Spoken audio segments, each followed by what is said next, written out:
kita sudah melihat ada tangan yang teracung, ada Dokter Saka, Bapak Andi, dan tentu Mas Nurudin. Nah, kita mulai dari Dokter Saka Abadi untuk memberikan pertanyaannya.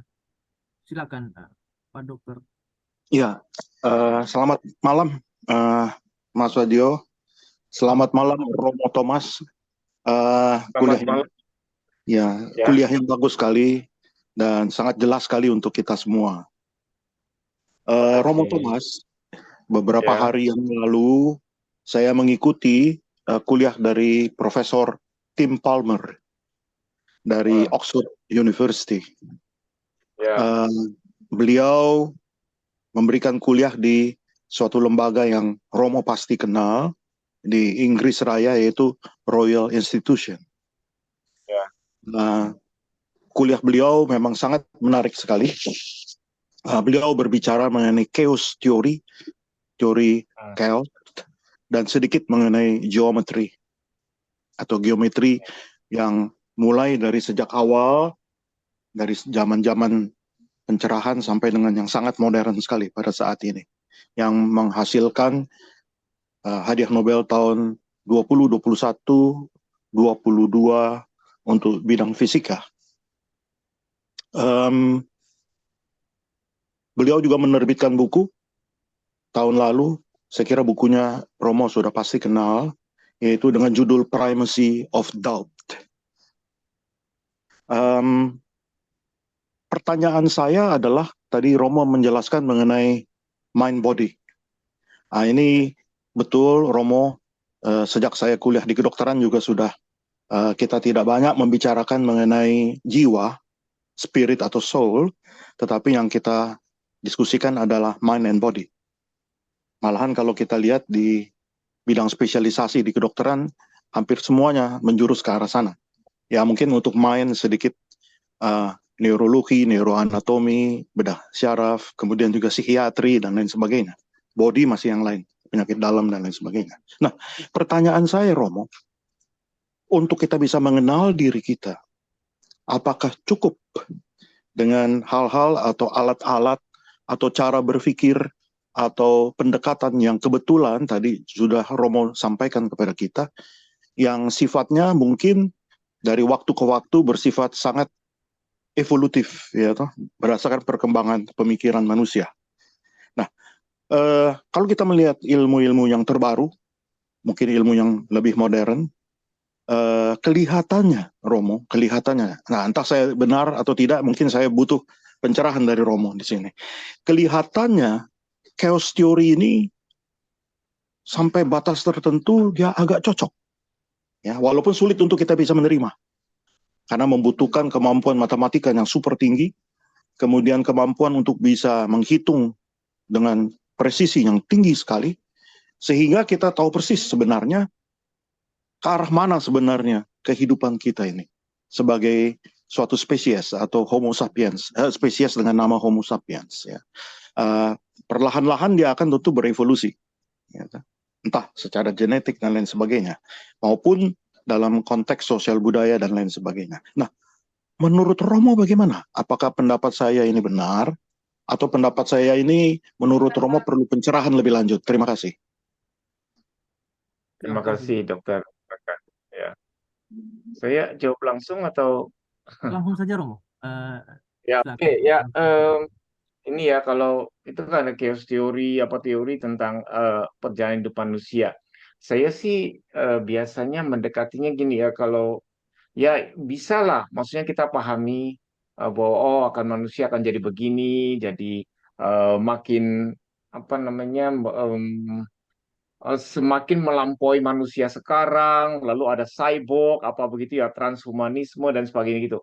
Arahnya ya kan gitu.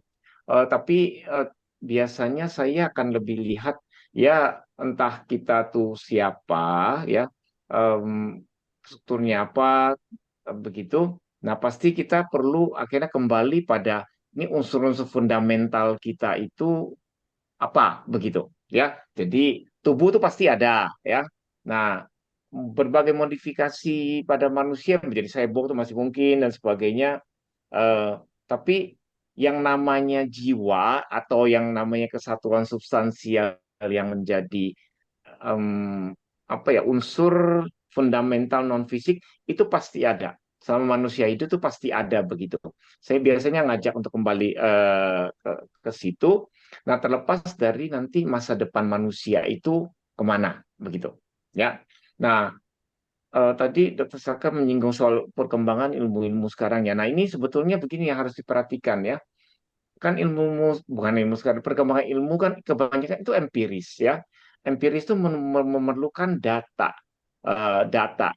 Data itu berupa apa? Hal yang dapat diukur dan dihitung begitu ya. Nah, kalau tidak ada hal yang bisa diukur, dihitung, ada materinya begitu, orang cenderung eh, mengabaikan, anggap tidak penting, atau berupaya mengembalikan itu kepada hal-hal yang bersifat material, begitu. Hmm. Ya, material. Nah, orientasi ini memang khas pada sains karena memang sains seharusnya begitu cari data dan sebagainya membuat material itu. Sementara kita harus pikirkan gini, eh, hidup manusia ya atau kehidupan manusia, kegiatan manusia kan sebetulnya sangat kaya begitu, ya. Em, tapi apa saja yang kaya, yang misalnya kaya luhur, bahkan sifat non fisik begitu, itu selalu bisa direduksikan kepada hal yang bersifat material. Misalnya gini ya, eh, orang sedang jatuh cinta begitu.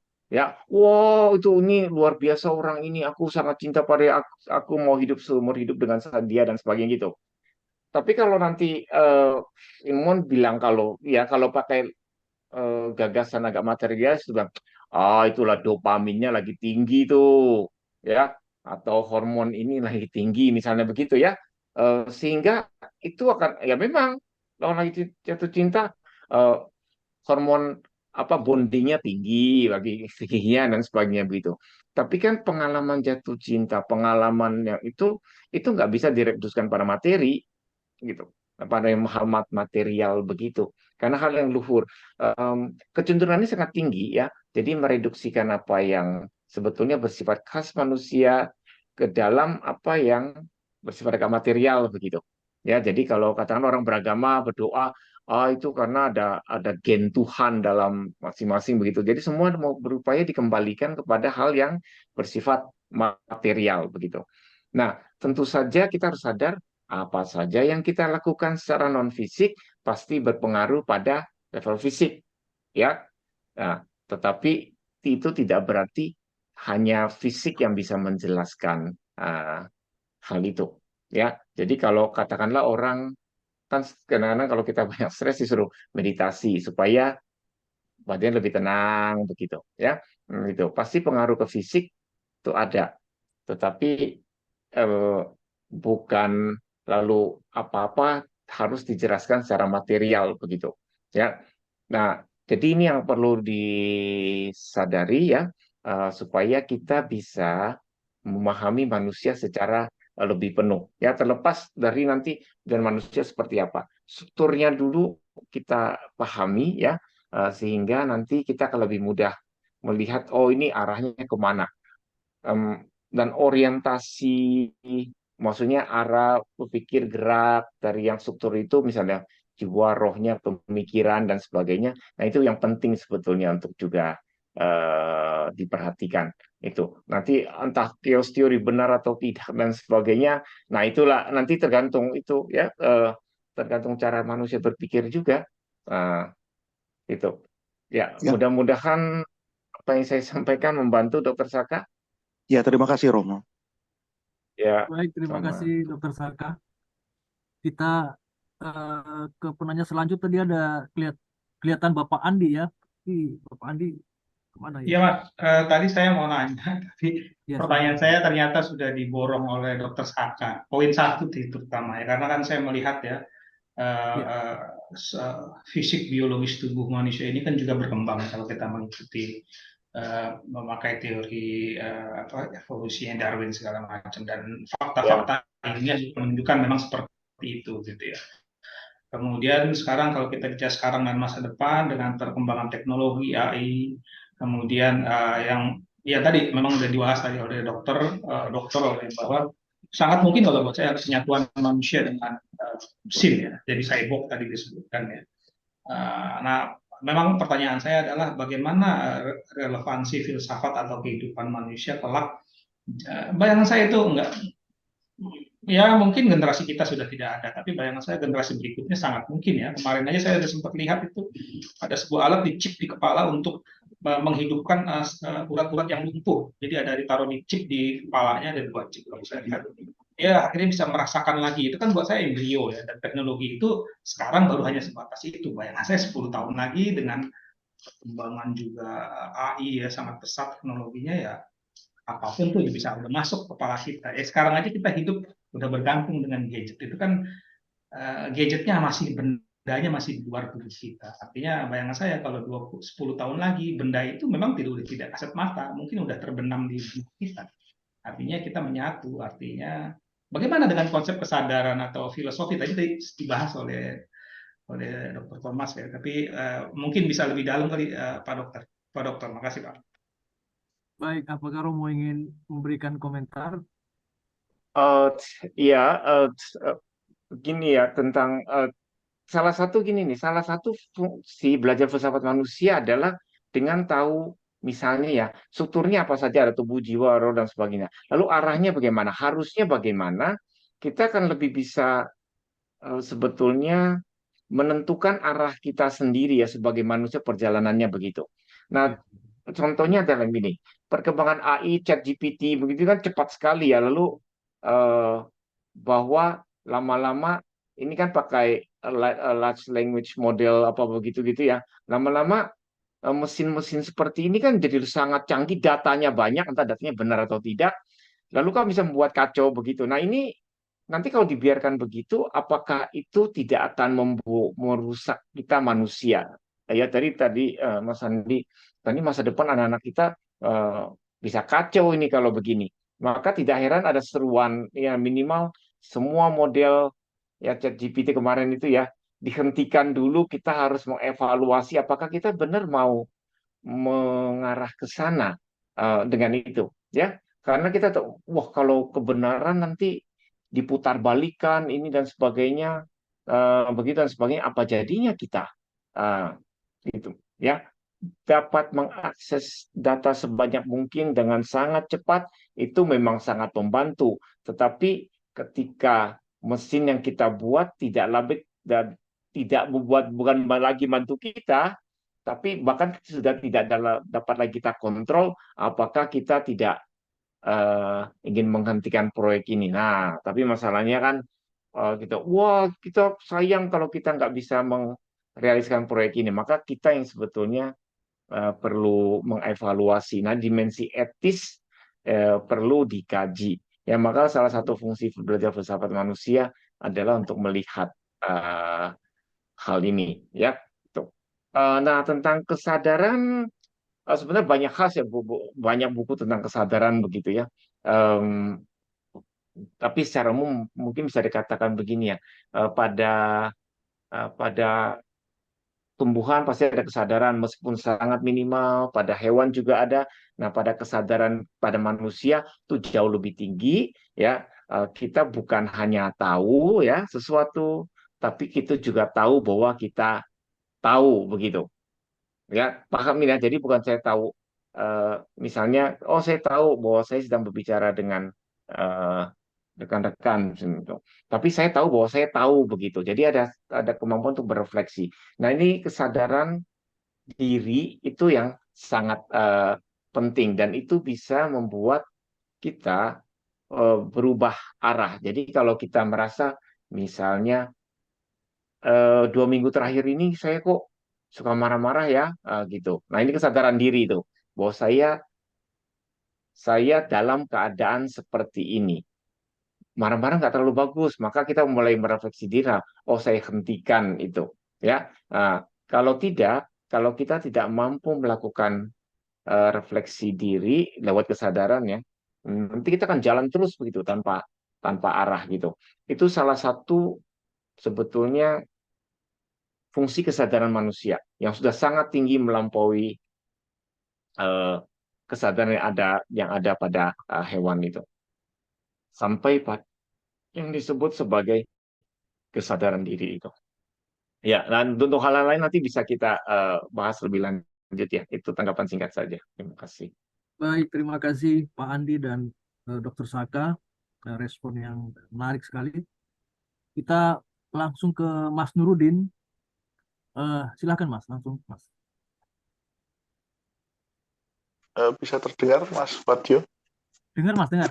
Baik, baik. Ya, terima kasih. Ya, selamat malam, Romo Thomas.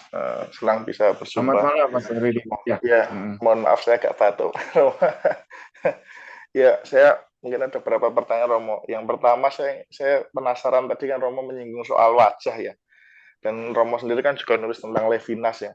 Saya jadi penasaran. Saya dulu pernah dapat penjelasan gitu. Jadi katanya wajah itu yang dimaksud Levinas itu bukan wajah fisik katanya.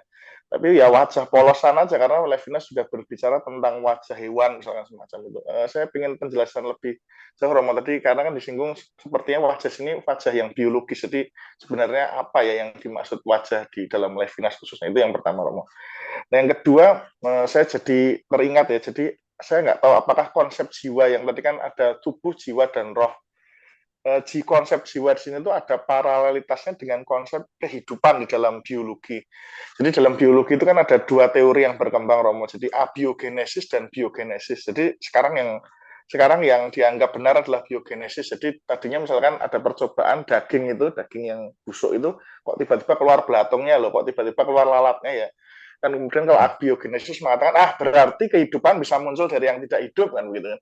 Tapi kemudian orang seperti Reddy, kemudian orang seperti siapa itu Louis Pasteur mengatakan coba-coba kita uji dulu. Ternyata kalau yang kita kasih yang apa namanya di toples semacam itu yang terbuka dengan yang tertutup, kok yang terbuka ada lalatnya, ada belatungnya. Kalau yang tidak terbuka kok nggak ada apa-apa. Berarti tandanya kehidupan tidak bisa muncul dari yang tidak hidup. Kehidupan hanya muncul dari kehidupan yang lainnya. Jadi misalkan ya udah lalat mencok dulu ya.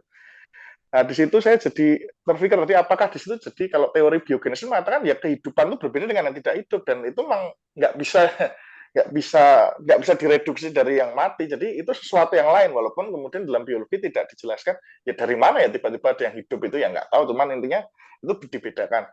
Apakah itu tadi pertanyaan saya apakah tadi jiwa itu dalam konteks itu ada kaitannya dengan hidup konsep kehidupan dalam biologi itu atau tidak Rom? Karena kalau roh berarti kan lebih imaterial lagi nih bahasanya. Kalau yang jiwa tadi saya ingin klarifikasi.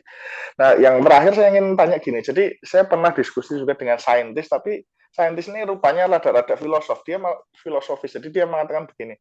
Kalau kita terima teori biogenesis dan kita terapkan itu pada non-biologi, maka berarti robot itu selamanya tidak akan bisa hidup. Karena robot itu tidak hidup asalnya. Nah, jadi walaupun secanggih apapun, yang kalau itu tadi teori biogenesis itu adalah universal, bisa diterapkan ke dalam mesin, berarti mesin itu nggak akan bisa hidup.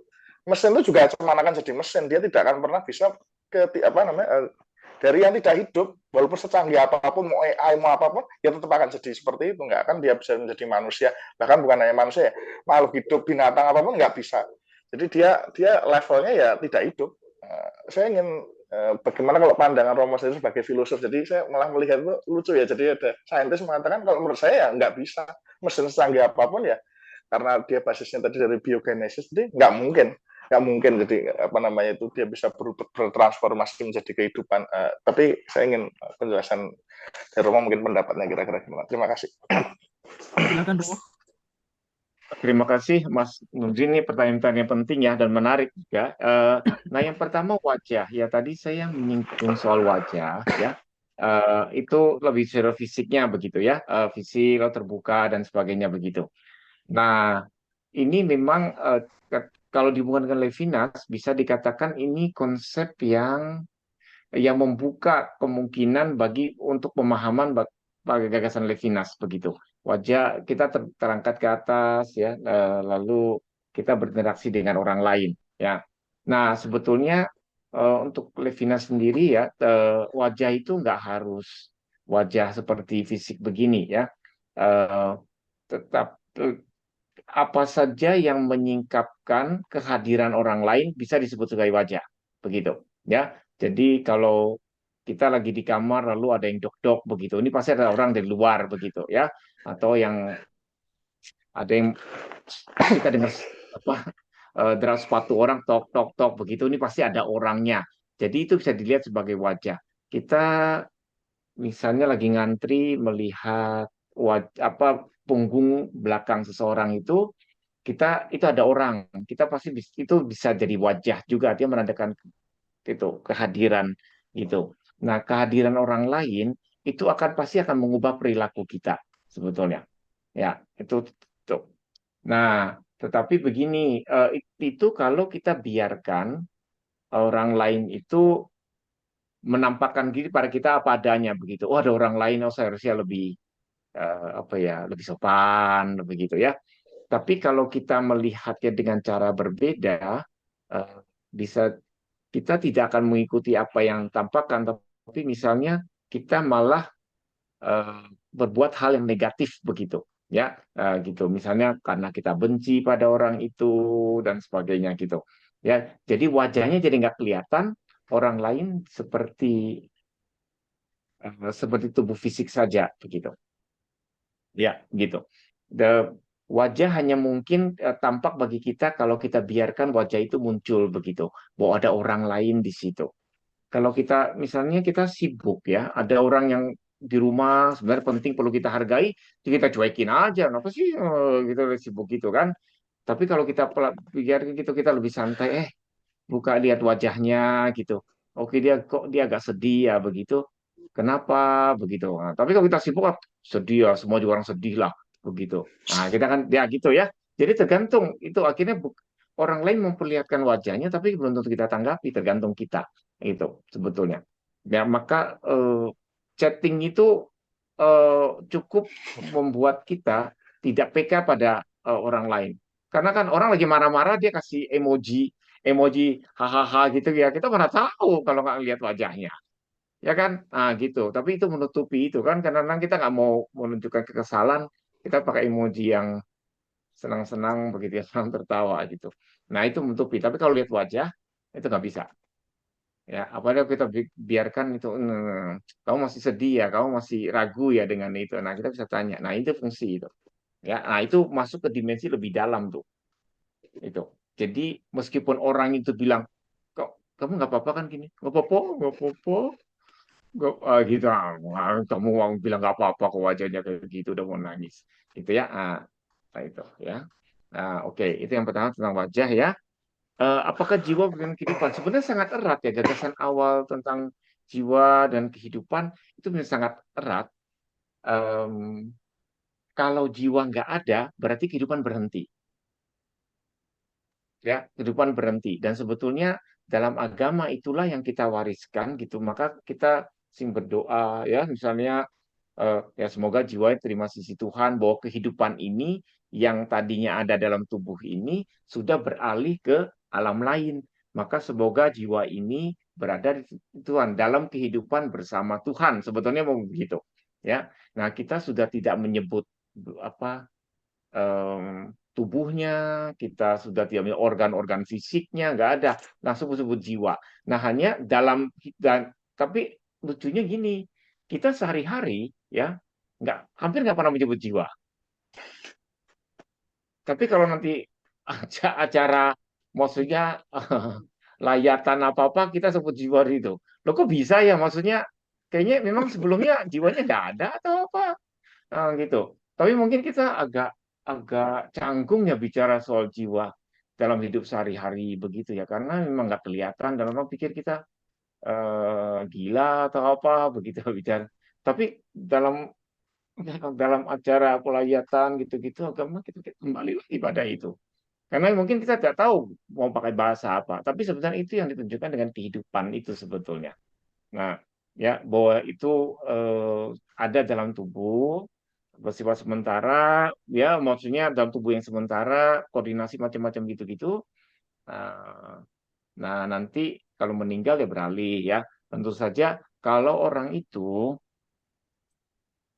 dalam hidup sehari-hari misalnya ya banyak berbuat jahat begitu. Dan kita tahu bahwa misalnya ini kejahatannya, hal yang jahat itu akan nempel ke jiwanya begitu. Ya. Lalu nanti mungkin ada gagasan nanti dosa-dosanya dia akan jadi hukum karena dosa-dosanya. Dosanya ada di mana? Ada di jiwanya itu begitu. Ya, karena dibawa ke akhirat misalnya gagasan seperti itu tuh. Ya, dibawa ke ada dalam dimensi non fisiknya yang adalah jiwa itu. Ya. Nah, dan memang jiwa dan kehidupan sangat erat. Bahkan dulu Aristoteles itu mengasumsikan begini nih, kalau kalau ada makhluk ya bisa bergerak sendiri, alamiah, natural, itu pasti ada jiwanya. Jadi semut itu ada jiwa, gitu. Kapal terbang ada jiwa, gitu, karena pakai mesin, gitu. Ya apa saja yang pakai mesin meskipun bergerak itu nggak alamiah, maka nggak ada jiwanya. Nah ini yang pertanyaan ketiga ya, ini mesin ya mesin itu. Eh, ya mau secanggih apapun, nah tergantung nih orang ya, tergantung ilmuwan nih, penelitinya. Mesin sebagaimanapun dibuatnya pasti tidak akan alamiah karena buatan manusia, gitu. Ya. Tapi sejumlah ahli itu beberapa nanti kami bisa membuat sebuah mesin atau bahkan robot sekarang kan udah bisa mampu membuat ekspresi, menciptakan ekspresi yang agak mirip manusia apa begitu ya, yang begitu mirip dengan manusia sehingga tidak dapat dibedakan lagi dengan manusia, begitu. Bahkan materinya pun sudah disesuaikan, nggak tahu pakai apa silikon atau apa begitu ya. Tapi tetap saja itu buatan manusia. Ya buatan manusia dan tidak alamiah begitu. Nah, maka dalam arti tidak hidup. Maka akan nanti kita pasti akan mengajukan pertanyaan, hidup itu artinya apa? Begitu. Apakah hidup itu pasti alamiah atau bisa dibuat gitu? Jadi kalau ada katakanlah mesin atau robot yang bisa bergerak sendiri apa-apa sendiri seolah-olah alamiah begitu. Nah, apakah dia hidup? Nah, ini nanti pertanyaan, nah apa kalau dia hidup? Hidup itu artinya apa? Apakah dia punya subjektivitas begitu? Punya subjek bahwa ada akunya begitu? Seperti film apa ya? Her itu yang film tentang Ya. duda ya kejatuh cinta pada software itu ya software yang namanya Sekretaris. Samantha ya ya itu ya Her ya Ya, itu Her ya betul ya ya. ya itu nah lama-lama kan kita lama-lama kan tidak ternyata dia punya personality begitu ya nah kalau alamiah kan harusnya kita kan punya personality begitu nah apakah robot ini bisa punya personality itu nanti pertanyaan kan nyambung tuh ya itu kan sangat menarik untuk dikaji sebetulnya ya nah, apakah hidup berarti harus bersifat alamiah begitu kalau kita kan alamiah dari sananya udah begini ya gitu nah ini kan katanya kita bisa mencari kehidupan pokoknya dibuat persis seperti yang seperti manusia sehingga tidak lagi bisa dibedakan itu akan sangat menarik untuk dikaji saat ini tergantung ya tergantung penelitinya sebagian mengatakan pokoknya kalau tidak alamiah ya tidak akan hidup karena itu pasti buatan manusia. Yang bilang nggak bisa kok kita buat semirip mungkin sehingga tidak ada yang bisa membedakan apakah itu manusia atau robot. Nah, eh, begitu itu terjadi maka kita mulai bertanyakan ini hidup nggak ya mesin ini nih begitu. Ya nanti cek personalitinya dan sebagainya itu akan menarik tuh. Maka penting bagi kita untuk memperhatikan dimensi filosofis manusia ini ya untuk definisi dan sebagainya batasan-batasan yang sadar tentang definisi kesadaran begitu sehingga kita bisa nantinya kalau hal yang muncul lalu kita bisa terlibat dalam diskusi lebih dalam lagi begitu Mas Nuruddin. Ya, Baik. terima kasih Romo Thomas. Terima kasih, Mungkin. Kita lanjut ke penanya berikutnya, Romo. Ada Bapak Handoko. Dan kita juga ada penanya dari chat. Tapi kita persilakan dulu kepada Pak Handoko. Silakan Pak Handoko. Ya, selamat malam Romo. Selamat Hanya malam ini Pak Doko ya. memperdalam sedikit yang tadi presentasi Romo itu kan ada tentang tubuh dan jiwa ya, yang bahwa tubuh itu seperti sesuatu yang asing dan tubuh itu seperti penjara bagi jiwa. Itu yang tadi Plato, nggak Itu salah Romo ya. itu gagasan Plato itu, gagasan Gagasan Plato Plato ya. itu. Nah, kalau Ya. misalnya seperti itu, apakah ada semacam pemahaman filsafat, misalnya tentang makna hidup atau kemudian tentang kematian itu bisa terhubung ke sana tuh. Menurut Romo seperti apa? Apakah memang gagasan itu bisa dikatakan itu kan seolah-olah berarti tubuh itu ini mirip seperti kalau kita lihat dari Biblis kan yang Santo Paulus mengatakan tubuh celaka masuk penjara ya. Apakah seperti itu kemudian sehingga jiwa itu menjadi sesuatu yang lebih utama sebagai sebuah jadi dalam kehidupan tuh sebenarnya jiwa tuh malah mencari jalan untuk menuju sesuatu yang lebih sempurna. Nah, itu kalau misalnya menurut Romo pandangan-pandangan yang lebih detail tuh menanggapi ini seperti apa? Silakan. Oh, eh, gini, ya, terima kasih Pak Handoko. Ini pertanyaan penting ya. Begini nih, eh, gagasan kita tentang kehidupan, tubuh dan jiwa, relasinya dan sebagainya, itu memiliki sejumlah signifikansi, maknanya seperti apa. Jadi kita harus hati-hati atau kajinya gimana. Eh, Kalau kita melihat yang seperti Plato ya, tubuh adalah penjara dari jiwa. Jiwa saya ingin lepas dari tubuh yang ini dan sebagainya gitu, ya. Nah, eh, nah nanti eh, konotasinya apa sebetulnya? Apa implikasinya? Itu berarti kita tuh kurang meng, menghargai Tuhan yang menciptakan kita. Itu seolah-olah tubuh ini cuma kayak dikasih cuma nggak ada manfaatnya, kita cuma dikasihkan dalam penjara, habis itu kita mau keluar dari sini gitu. Ya, dalam arti ini kalau dilihat secara spiritual, kita kurang menghargai Tuhan, pencipta dan sebagai bersyukur bahwa ada tubuh itu, ya, itu. Karena seolah kita ingin cepat keluar dari ini. Nah, maka gagasan religius apapun ya, kita perlu kaji supaya nanti kita kita tidak punya gagasan yang agak distortif mengenai Tuhan yang memberikan itu sebetulnya. Jadi kita mungkin pikir, wah gagasan bagus, saya mau kembali pada Tuhan. Lalu ini kan bukannya katanya Tuhan yang menciptakan, kok jadi kayaknya jelek begini ciptaannya, maksudnya begitu ya. Tapi kalau kita lihat misalnya dengan cara lain, ya tubuh itu bukan penjara dari jiwa dalam jiwa, ya itu dari jiwa ya, tubuh dan jiwa jadi satu ya. Em, dan tubuh adalah sarana untuk mengungkapkan semua hal yang baik dari jiwa begitu. Nah, ya artinya kalau kita punya tubuh, gunakanlah tubuh untuk hal-hal yang positif begitu, ekspresi dari jiwa. Tubuh itu jangan disalahgunakan untuk macam-macam. Tubuh orang tuh jangan dipukul-pukul, begitu ya. Gunakanlah tubuh untuk misalnya pakai tangan, kasih sedekah orang lain, orang yang susah dihibur, apa macam-macam begitu ya. Karena tubuh kita bisa dipakai untuk yang lain-lain begitu. Ungkapkanlah hal yang dalam. Nah, ini kan ada sebuah gagasan yang lebih komprehensif, menyatu begitu daripada jiwa saya mau keluar nih dari tubuh itu gitu. Nah, tapi ini nggak gampang karena kadang-kadang kalau kita tuh lagi merasa aduh hidup ini susah amat, ini tubuh begini dan sebagainya, kita ingin lepas dari penjara. Nah, kadang-kadang kan orang bisa doanya begitu, tapi gagasan di belakang tuh agak platonik sebetulnya. Eh, Bahwa tubuh ini cuma penjara dari ini.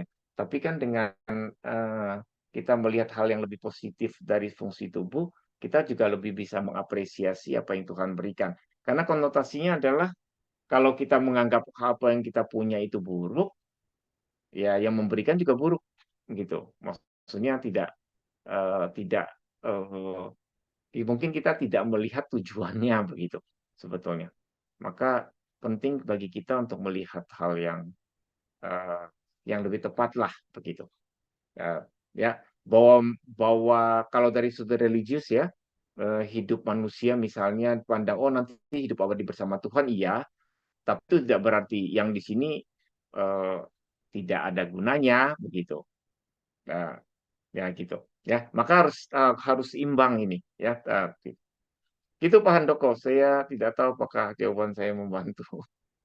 Ya, Bagaimana cukup, Pak Romo. Andoko? Ya, Tapi di sini satu catatan, Romo, kayak ada pergesekan ya antara pandangan Plato dengan sisi religius sendiri yang mengatakan kalau hidup tubuh itu merupakan sarana untuk justru untuk apa tuh memperbagus jalannya jiwa menuju ke Tuhan.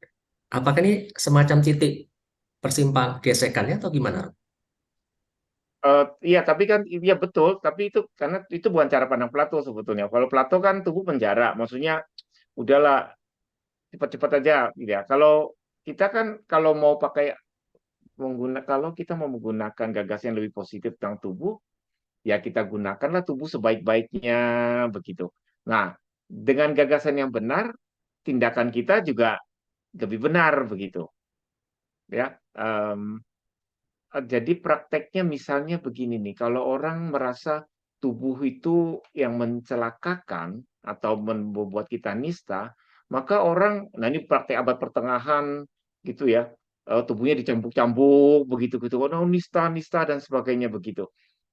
Ya, itu nanti prakteknya jadi buruk karena apa? Gagasannya buruk, gagasannya nggak bagus begitu, prakteknya jadi nggak bagus.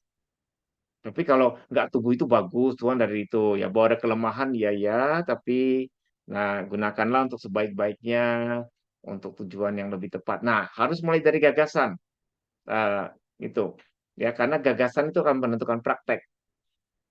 Maka prakteknya kelihatannya ini prakteknya jelek ini gagasannya pasti ada apa gagasan di balik praktek itu. Nah, itu kita harus gali. Berani menggali itu. Maka nah arahnya gimana? Kalau kata orang beriman, percaya bahwa kehidupan datang dari Tuhan, bahwa struktur ini adalah tubuh dan jiwa roh ini memang dari Tuhan, pasti ada gunanya. Ya, pasti ada gunanya, ada fungsinya. Mungkin kita tidak tahu atau kita kurang menggali aja maknanya. Tapi kalau kita asumsinya jelek, oh yang bagus cuma yang dalam, yang di luarnya nggak bagus. Nah, nanti kita sudah loh memangnya yang memberi nggak memangnya Tuhan tidak pintar itu udah itu ya kita mungkin merasa kita lebih tahu daripada Tuhan.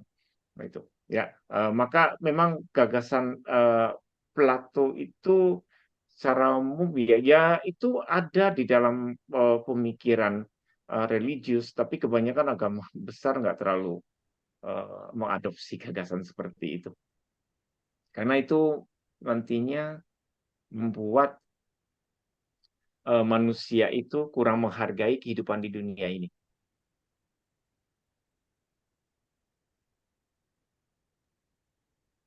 Oke, cukup, Romo. baik, terima Ya, kasih terima Pak kasih Andoko. Pak Baik, Handoko. tersambung. Ya, nanti sambung ya. Nah, ini ada penanya di chat room, Romo. Saya kurang tahu apakah Bapak atau Ibu Ira Andreas ingin menyampaikan secara langsung. Kalau saya bacakan secara tertulis, itu dia berisi itu secara spiritual beda-beda subjektif ya, Romo. Mungkin eh,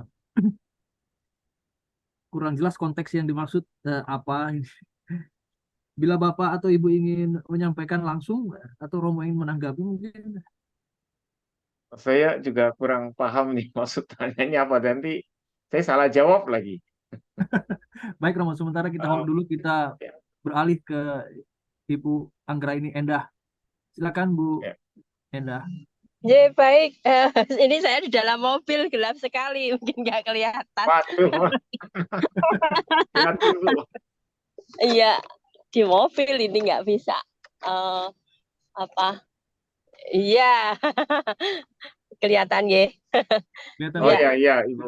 Iya, di mobil lagi perjalanan pulang. Terima kasih Romo.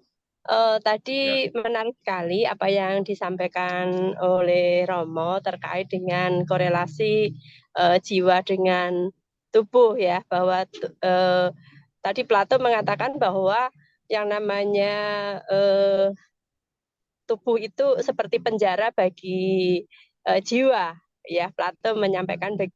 Nah, sekarang pertanyaan saya, bagaimana pendapat Romo terkait dengan orang-orang yang mengekspresikan gagasan, kan gagasan itu tadi mungkin dari jiwa ya, mengekspresikan gagasannya karena dia tidak setuju dengan apa yang ada di dalam tubuhnya. Contoh misalnya operasi kelamin, ganti kelamin ya. Terus kemudian Ya. orang mentato tubuhnya, kan itu ya, karena dia mungkin ya tubuhnya kelihatan lebih artistik atau bagaimana. Terus operasi plastik yang sekarang ini marak. Saya mohon pendapat Romo terkait dengan hal ini. Terima kasih. Terima kasih Silakan Bu Romo. Anggreni. Ini memang pertanyaan penting, ya juga fenomen penting ya yang sebetulnya kita lihat apalagi ya tahun-tahun belakangan ini kan orang merasa ya muncul banyaklah orang ya merasa lahir di tubuh yang keliru lah, alam begitu ya. Lalu nanti operasi dan sebagainya gitu. Ya ini memang hal yang perlu kita dalami ya, hati-hati ya gitu. Kan ya kalau harus mengatakan mungkin kalau terlalu awal mungkin karena pengaruh teman dan sebagainya begitu. Ya ada banyak faktor lah begitu. Ada yang mungkin merasa seumur hidup merasa selalu ini salah, saya bukan ini gitu. Nah, sebetulnya kita kalau kita lihat ya, aslinya apakah sebenarnya yang terjadi apa? Sebenarnya kita juga nggak terlalu tahu sih sebetulnya. Ya, karena ini kan alamiah yang tadi saya jelaskan, jiwa itu alamiah yang sudah ada pada diri kita ya, paket itu. Nah, apakah kita merasa pas dengan seks yang diberikan atau tubuh sesuai itu atau tidak kan itu masing-masing orang bisa bisa berbeda begitu ya. Nah, penerimaannya juga nanti bisa bisa berbeda. Ada kalau orang katakanlah merasa pas nggak pernah tanyakan gitu, tapi kalau yang katakanlah jiwanya saya bukan tubuh saya harusnya nggak seperti ini kan bertanya begitu. Ini memang jadi masalah karena nanti yang yang protes terhadap upaya ganti kelamin sebagainya itu juga banyak ya itu dan sebagainya. Menurut saya ini memang perlu dikaji lebih lanjut, tapi pertama-tama menurut saya yang paling penting adalah kita belajar menerima eh, menerima orang-orang yang seperti ini begitu ya, menghormatinya sebagai manusia ya, terlepas dari apa yang dialami dan sebagainya begitu. Kalau untuk orang yang maksudnya yang biasa-biasa saja begitu ya, katakanlah maksudnya jiwanya dengan tubuhnya cocok begitu ya dan nggak ada itu, mungkin kita nggak pernah bertanya apa-apa begitu ya. Tetapi untuk mereka itu yang bergulat, minimal kita perlu mendengarkan apa yang mereka alami dan sebagainya, karena ini masalah yang menurut saya sulit dan kita nggak bisa gegabah mengatakan itu kamu cuma sementara, kamu terpengaruh oleh ini dan sebagainya begitu ya. Karena bagaimanapun juga setiap dari kita itu perlu terima apa adanya sebetulnya, bahwa kita apa adanya begitu. Bahwa ada orang yang pura-pura begitu fake itu pasti ya bisa ada begitu ya. Tapi kalau ini pengalaman genuine begitu, kalau kita tolak mentah-mentah itu akan membuat orang itu merasa tidak dihargai dan sebagainya gitu. Nah, ini nggak mudah ya, apalagi ada tekanan dari agama, ini nggak boleh begini, nggak boleh begitu dan sebagainya. Dari filsafat bisa membantu biar dalam arti begini ya, kita dengarkan pengalamannya dan tidak cepat-cepat menjatuhkan apa ya, eh, semacam judgement terhadap mereka begitu. Ya, ini hal yang menurut saya sangat sangat sulit. Eh, Paling baik menurut saya ya kita belajar mendengarkan, kita hormati orang sebagai manusia, sebagaimana kita menghormati setiap orang yang ada, itu sebagai manusia, em, tanpa terlalu menekankan atau memaksakan apa yang kita pandang sebagai ini harusnya benar tuh seperti ini begitu ya, karena ini soal kehidupan, soal dari sananya kita nggak terlalu tahu, jadi jangan memaksakan gagasan kita sendiri, soalnya kita tahu lebih banyak dari apa yang sebetulnya kita juga nggak terlalu tahu begitu. Itu Jadi kira-kira. ya. Ya, baik Romo, terima kasih. Ya, Terima terima kasih, Bu. kasih. Ya. Tadi Romo menekankan kita untuk mungkin itu apa ya Romo, membedakan antara personhood dan personality gitu. Apa mungkin gitu ya Romo? Martabat manusia dan eh, manusia itu sebagai karakter-karakter yang berbeda-beda. Pesan yang menarik sekali. Kita lanjut ke Dokter Jimmy. Silakan Dokter Jimmy. Terima kasih Pak Wadio. Terima kasih Romo Thomas, kuliahnya luar biasa, Ya, menarik. ini ya. Ya, terus terang saya juga baru ini belajar filsafat. Begini, Romo, tadi saya tertarik dengan pertanyaan dari Ibu Anggreni. Saya kebetulan dari kesehatan maritim ya, Romo. Ya. Di dalam praktek saya, itu tidak, ya walaupun jarang ya, tapi ada diketemukan LGBT. Nah, LGBT. LGBT sendiri di dalam standar kesehatan pelaut itu belum diatur. Belum diatur. Nah, tetapi yang sudah diatur adalah setiap pelaut yang bekerja di kapal, dia harus hidup bersosialisasi dengan baik sesama sesama ABK yang ada di atas kapal itu. Sehingga kalau ada kasus seperti LGBT ini, saya selalu tekankan dia, awas kamu jangan macam-macam karena kalau seandainya ada laporan macam-macam, kamu pasti saya blacklist begitu loh Romo. Nah, LGBT sendiri kalau menurut pendapat saya pribadi itu adalah hak asasi manusia. Saya nggak bisa melarang atau nggak bisa mencegah dia untuk naik kapal karena dia punya keterampilan, dia punya pengetahuan, dia punya pengalaman, memang dibutuhkan oleh kapal itu begitu loh. Nah, yang ingin saya tanyakan bagaimana pandangan filsafat terhadap LGBT dan kaitannya nanti dengan hak asasi dia sebagai manusia dan juga dalam kehidupannya dia bersosialisasi dengan masyarakat sekitar gitu. Itu yang pertama kali Romo, terus yang kemudian yang kedua yang saya agak penasaran. Plato tadi bilang jiwa itu adalah jiwa yang terpenjara di dalam tubuh, tapi mohon maaf kalau pertanyaan saya agak sedikit bodoh.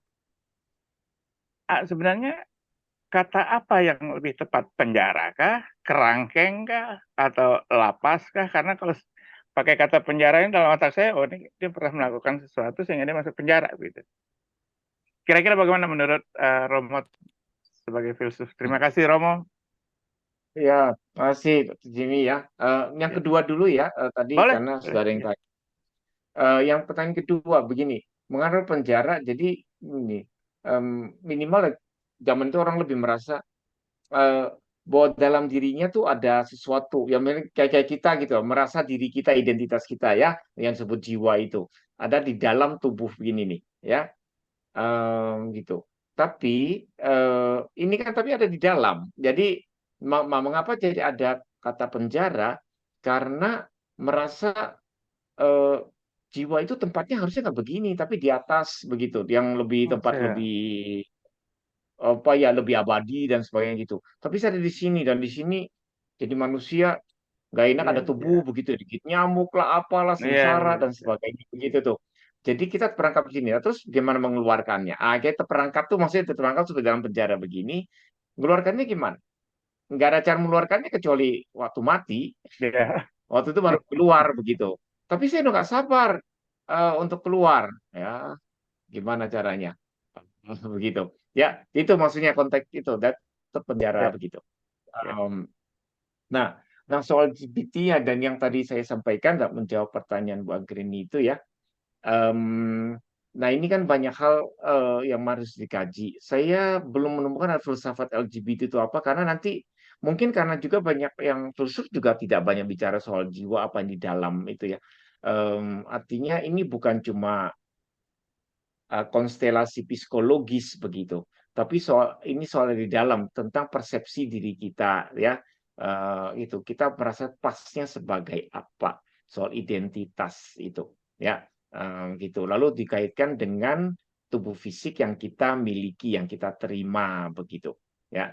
Nah, masalahnya kalau nggak nyambung ya seperti terima masyarakat bisa memaksa orang ini untuk menyesuaikan diri dengan standar masyarakat, agama juga bisa memaksa begitu, sementara orangnya tidak merasa begitu, begitu ya. Nah, ini yang karena tidak mudah diterima ya oleh pihak luar, sebenarnya dalam juga merasa ya saya juga nggak pas dan saya juga nggak merasa saya pilih jalan ini begitu ya. Nah, Iya. gitu.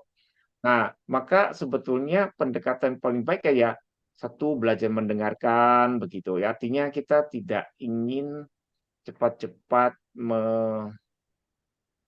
menilai, menghukum apalagi ya orang seperti ini. Lalu setiap orang entah apa statusnya itu punya martabat ya begitu. Nah, martabat itu sebetulnya dibangun atas dasar bahwa setiap manusia itu adalah subjek ya, yang tadi saya katakan itu subjek, dia bisa mengatakan aku, maka kita tidak bisa memaksakan pandangan kita pada siapapun ya.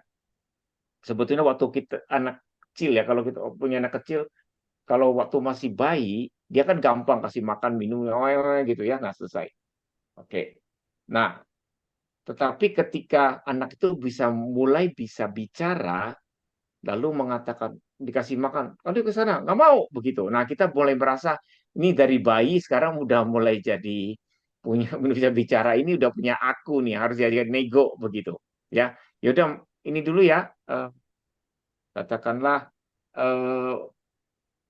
mandi dulu ya, baru dikasih ini dan sebagainya. Gitu kan harus nego. Nah, dengan adanya negosiasi, nah kita tetap ya dalam negosiasi kita bisa bertemu dengan dia meskipun anaknya masih kecil, begitu ya. Ketika orang mampu mengatakan mulai ada saya, itu kita berhadapan yang lain karena kita juga punya saya, punya aku begitu. Nah, gitu. Terlepas dari nanti dia katakanlah heteroseksual, LGBT, apa terserah lah, pokoknya dia punya struktur begitu. Nah, itu sebetulnya penghormatan atas struktur itu mendasari martabat manusia begitu. Nah, hanya kan kita sering nggak sabar ya gini, tapi dia orang yang begini tidak sesuai dengan gagasan ini. Nah, itu ya kita memaksakan gagasan kita pada orang ini, akibatnya martabatnya bisa dengan mudah dilanggar begitu. Atau gagasan kita harusnya tidak boleh begini begitu. Nah, ini yang susah, maka kita harus kembali pada hal yang sangat mendasar. Setiap orang harus dihormati pada dirinya ya gitu. Bagaimananya apapun gagasan, orientasi dan sebagainya. Yang pertama-tama harus dihandle adalah kalau orang itu melakukan kekerasan. Begitu, ya. Jadi kalau kita melakukan kekerasan, pukul orang apa gitu orang, entah itu siapa, karena ini kan sudah melakukan tindakan luar ya, kekerasan terhadap orang lain. Nah, itu yang pertama harus di-handle begitu. Itu, ya. Meskipun pemuka agama, Romo pukul-pukul begitu, tetap aja harus itu. Karena apa? Ini merusak langsung orang lain. Tapi kan dia Romo, ya nggak bisa. Mau Romo, mau siapa, kalau udah pukul orang, urusannya lain begitu. Ya, paham ya? Jadi bukan Oh, Ya. kalau Romo pukul orang boleh? Nggak boleh. Siapapun juga nggak boleh, begitu kan itu ya. Nah, nah kita perlu belajar melihat itu, menghormati orang, gitu. Nah, tadi Dokter Jimmy mengatakan, ya kan keterampilannya bagus orang-orang ini ya begitu. Ya, ya kita hargai keterampilan ini karena dibutuhkan begitu. Ya, tapi Ya. ini bukan hal yang mudah dipraktekkan karena kecenderungan kita, ya manusia ya, untuk memaksakan gagasan kita pada orang lain itu sangat tinggi. Lihat kan, nggak usah jauh-jauh lah ke dalam masyarakat atau negara. Keluarga, teman kita, kamu begini, enggak, harusnya begini, kamu harusnya begini, begitu gitu. Gagasan kita paksakan pada orang lain. Orang itu belum tentu mau. Orang tua, anak yang mau jadi pelukis, nggak mau, kamu harus jadi dokter, harus jadi apa, begitu. Ya kan, mudah. Itu baru grup kecil loh, apalagi yang besar-besar itu sulit gitu ya, negara misalnya gitu ya, nanti ada dorongan politik ini, ya udah nanti buatlah aturan ini dan sebagainya, jadi bergeser gitu, padahal itu urusannya politik, bukan yang Ya, membuat betul, betul. keputusan juga belum tentu benar-benar yakin tentang apa yang diputuskan. Demi kepentingan politik lah, biar kita didukung oleh kelompok ini begitu. Nah, ini sangat bahaya, kelompok tertentu yang adalah manusia dengan mudah dilanggar martabat mereka ya, karena Ya, urusan ini nih. Maka ini sangat penting. Jadi harus kembali pada siapapun manusianya, martabatnya harus diakui, harus dihargai. Tidak boleh ada kekerasan eh, dilakukan pada mereka, ya, perlu didengarkan setiap perlu dan sebagainya begitu. Tapi ini bukan hal mudah, ya. Ini betul. lebih ideal sebetulnya, ya. Dan maka kita belajar bersama manusia supaya kita tahu idealnya itu seperti apa. Nah, kalau dalam politik kan komprominya banyak, negonya banyak, begitu, kepentingannya banyak, maka pelanggaran itu seringkali terjadi pada skala besar karena terlalu banyak nego politik itu. Maka etika menjadi sangat penting. Nggak bisa begitu. Eh, ya, nah itu sangat penting ya. Karena pada akhirnya kita harus kembali pada hal yang mendasar, yaitu kita menghormati setiap manusia karena manusia punya struktur yang demikian itu. Manusia ingin dihargai, ingin dicintai, diterima apa adanya begitu. Ya, nggak mudah bagi kita untuk menerima, bahkan dalam skala kecil ya, orang lain yang nggak sesuai dengan apa yang kita inginkan tuh nggak gampang gitu. Membiarkan orang menjadi dirinya sendirinya itu susah sekali itu. Iya, betul. Betul. Nah, itu tantangan kita. Jadi, Terima kasih Romo, pencerahannya ini udah menjadi cahaya terang buat saya di dalam menyusun standar kesehatan pelaut Indonesia yang kita harus ya, juga kita harus susun sesempurna mungkin, karena tantangan kita adalah nanti yang kelompok anti LGBT itu. Tapi terima kasih Romo, pencerahannya ya, sudah sangat sama-sama. jelas. Yaitu kita harus menghargai orang, martabat orang. Ya kalau kita ingin dihargai, ya menghargailah orang, begitu kira-kira. Tuh, ya. Terima kasih Romo, Baik, terima kasih. terima Ya, Jelas. kasih Dr. Ya, Jimmy. terima kasih Romo, ya. ini ada sisa satu pertanyaan yang ya, tadi telah memberi konteks ya. Jadi isinya ya. begini, Romo. Pertanyaannya, filsafat terkait beragama, religi dengan ilmu terbaru saat ini dari perkembangan ilmu neuroscience behavior dapat jawaban secara sistem kerja otak manusia. Ini untuk kita garis keturunan religi untuk bisa sinkronisasi dengan ilmu neuroscience yang dibutuhkan pengalaman spiritual, tapi bisa bikin kita agak sulit split personality untuk hal ini. Bagaimana Romo untuk hal ini? Mungkin ini mempertanyakan ini ya Romo, sudut pandang filsafat mengenai hubungan antara agama dengan perkembangan sains. Iya, terutama perkembangan neuroscience ya. Iya. Nah, karena ini kan perkembangan, ini sebenarnya sangat menarik ya, sains tentang cara apa gitu, kesadaran dan sebagainya.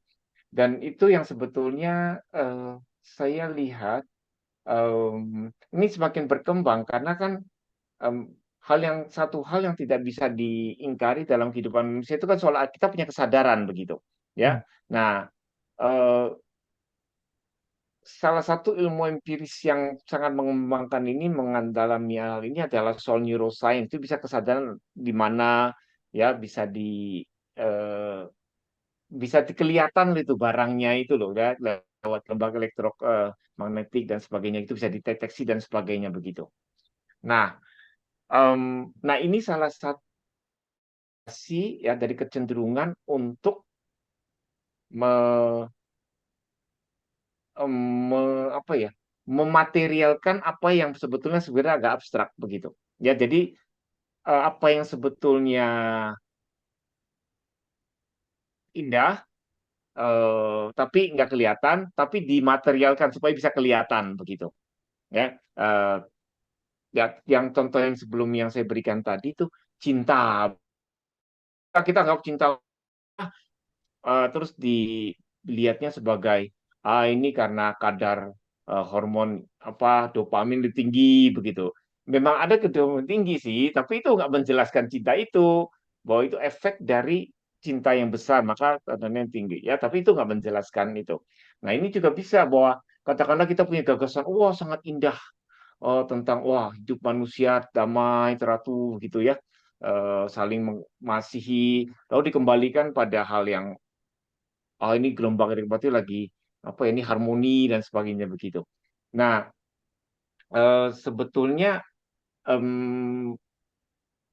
kalau saya melihatnya ya bahwa neuroscience berkembang ya sebagai sains yang memang mempunyai metode empiris apa-apa didasarkan pada data empiris gitu.